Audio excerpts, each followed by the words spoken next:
যুদ্ধকালীন তৎপরতায় প্রত্যেকেই প্রস্তুতি কিন্তু সেরে ফেলছেন। আমরা দাঁড়িয়ে রয়েছি জাতীয় বিপর্যয় মোকাবিলা বাহিনীর যারা সদর দপ্তর তারই সিগন্যাল সেন্টার, এবং এখানে আমরা দেখতে পাচ্ছি যে এখান থেকে তারা পুরোপুরি তারা কথা বলে নিচ্ছেন। বিভিন্ন জেলাতে এনডিআরএফ এর যে টিমগুলো গেছে সেই টিমগুলোর সঙ্গে 35টির উপরে প্রায় টিম গেছে। কলকাতাতে 9টির মতন টিম থাকবে এবং যারা রয়েছে তাদের সঙ্গে কথা বলবো।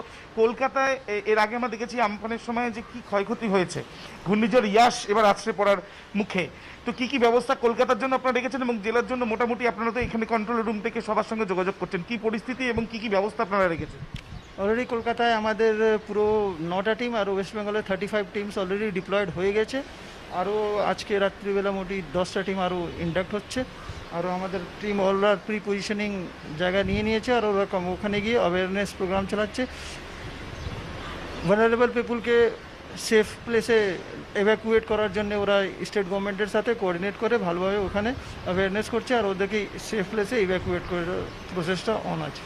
অনেক গাছ পড়ে যাওয়ার একটা সমস্যা আমরা এর আগের ঘূর্ণিঝড়ের ক্ষেত্রে দেখেছি, এই ক্ষেত্রে দ্রুত গাছ সরিয়ে দেওয়ার যদি পড়ে যায় ঝড়ে, সেইগুলোর কি আলাদা কোনো বিশেষ ব্যবস্থা আপনারা রাখছেন নাকি আগের ব্যবস্থাটাই থাকছে?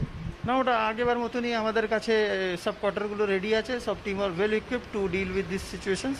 ওদের কাছে বড় বড় গাছ কাটার জন্য ইকুইপমেন্ট আছে আর তার সাথে কাটার পরে ওটাকে সাইড করার জন্য যে বড় আর্থ মুভিং ইকুইপমেন্ট আছে ওই সবগুলোর সাথে ভালো কোঅর্ডিনেট আছে। অ্যান্ড আই হোপফুলি কি ওটা ভালোভাবে হয়ে যাবে, কোনো অসুবিধা হবে না। কলকাতার চার্জে থাকছে?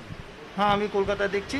কলকাতা ছাড়া এখানে আমরা এনডিআরএফ তরফ থেকে আপদা সেবা সর্বত্র সदैव আমরা দেখতে পাচ্ছি যে কন্ট্রোল রুম যেখানে রয়েছে, সিগন্যাল রুম নাম তাদের, এবং সেখানে তাদের তরফ থেকে এখানে সেই মনিটরিং চলছে এবং আবহাওয়া কোন কীরকম অবস্থায় আছে সেটা যেমন তারা ফোনের মাধ্যমে জানছেন, তার সঙ্গে সঙ্গে ওয়েবসাইটের মাধ্যমেও তারা নজরদারি রাখছেন এবং কোন জেলায় যে যে জেলাগুলোতে এনডিআরএফ এর টিম গিয়েছে তাদের সঙ্গেও কিন্তু অনবরত যোগাযোগ রাখা হচ্ছে।